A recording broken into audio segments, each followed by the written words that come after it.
Rick Ross, VCBEATS on THISIS50.com. VCBEATS. A super secret organization like the CIA is going to have secrets. For the past 3 months, I've been silent on the revelations about Iran.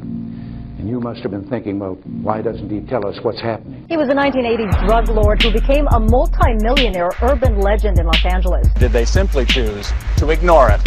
Well, the reason I haven't spoken to you before now is this. You deserve the truth. This sounded too bizarre to be true. Were U.S. government officials aware of drug smuggling in and around the Contra movement? Yet there it was, in print, in a respected newspaper. Smugglers even used the U.S. government's own airlift operation at El Salvador's Ilopango airport to get cocaine back across the American border. And as frustrating as the waiting has been, I felt it was improper to come to you with sketchy reports or possibly even erroneous statements, which would then have to be corrected, creating even more doubt and confusion. There's been enough of that.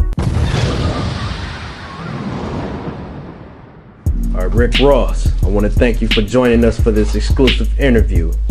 You are known for running one of the most elaborate criminal enterprises in U.S. history. There have been allegations that the U.S. government used you to bring drugs and guns into the black communities. What is conspiracy and what is truth about these allegations? Well, I guess most of it is true. You know, I sold drugs, even though I didn't know I was working with CIA operatives. But when I went to court, that came out in the testimony. So you're pretty accurate on that. Okay, since your release, you have been very active with new business endeavors and motivational speaking. With the harsh sanctions the U.S. has on felons, what advice can you offer to those who are coming home from prison and are looking for a fresh start? Well, one of the first things is educate yourself. Because if you're not educated, then you won't be able to elevate.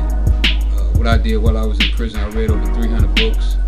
Taught myself to read and write while I was in prison. I found an issue that set myself free from prison. So I would say educate yourself and be overqualified. From Frank Lucas to the most recently Big Meats of BMF, we have seen drug empires collapse at the height of their careers. For those black men who are trying to find an exit out the drug game but are too addicted to the money and power, what hope can you offer them? Well, a lot of hope, because the same skills that we use to sell drugs, we can use in any field that we go into. All you have to do is put the same determination and stand power that we put into drugs. I mean, when you look at a drug dealer, he really puts it all on the line. His freedom, his money, and a lot of times, his family's life and freedom. So, when you're in the drug business, you're putting a lot out there to come up. And a lot of times, business people don't take the same chances that the drug dealers take. So, I feel that we have an advantage over the normal person. I think that we're trailblazers. You know, that we're the first ones to do something. And they just have to take those same skills and transform them to other trades. And that's what I'm doing right now myself. Okay, and I want to switch a little bit of direction here.